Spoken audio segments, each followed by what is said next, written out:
Let's be honest, we all do this in Skyrim. We all quick save and then commit mass genocide just to have a bit of fun.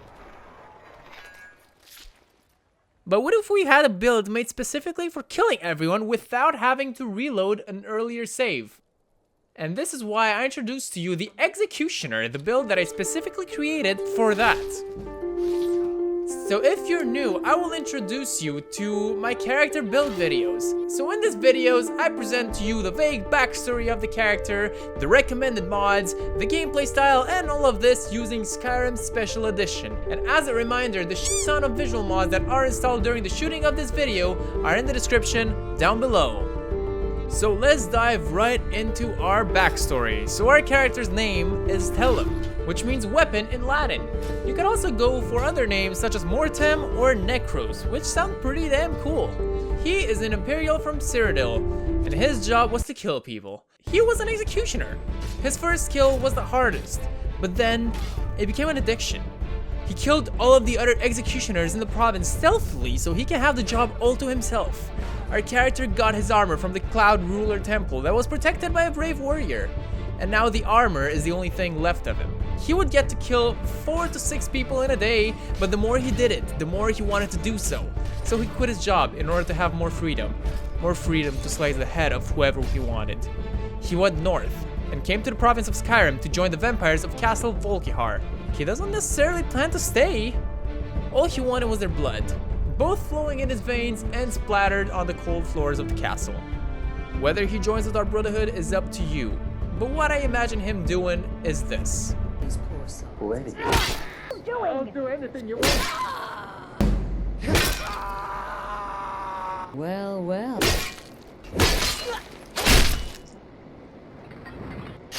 Well done. He wants to get all the power in the world in order to commit as many killings as he possibly can.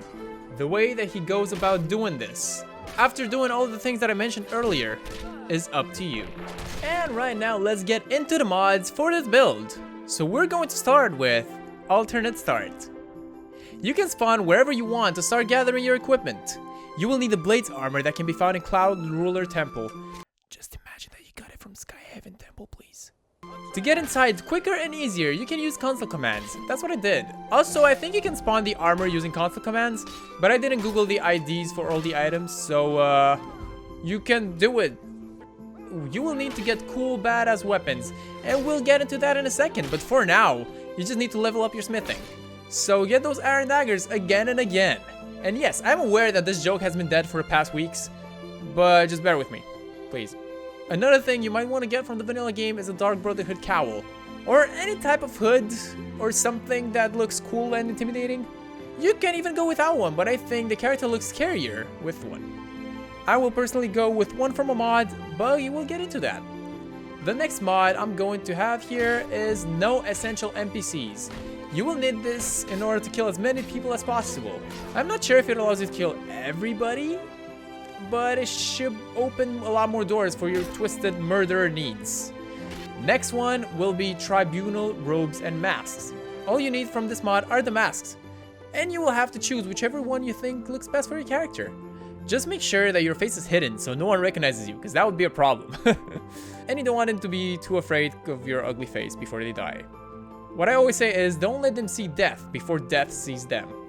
Yes, I'm comparing your face to death. That's how ugly you are. Get used to it. I suggest either the ebony or the silver mask because I think they look the coolest. I will go with the ebony myself because I like black. That's what she said. Next mod will be the Black Mage armor. The only thing you would need from this armor, only if you want, is the hood. In case you don't want to use the Dark Brotherhood cowl or the hood. That sounded weird, but it doesn't matter. I think it looks pretty good and you cannot go wrong with black. If you guys remember that build I made about Meridia's Champion, this is the armor that I used, but in a different color. This one in black, while the other one was in white. Next mod is Beyond Skyrim Bruma. This is one of the biggest mods ever created, and chances are that you've heard of it before. This adds the entire map region of Bruma from Cyrodiil, which is where our character comes from. I never really got the time to play this mod, but I feel like I'm really missing out. Honestly, the only way I would play this is implementing it to my YouTube schedule, so let's break the fourth wall a bit, and I'm going to ask you guys if you would ever be interested in seeing me play Skyrim, like on Twitch or something.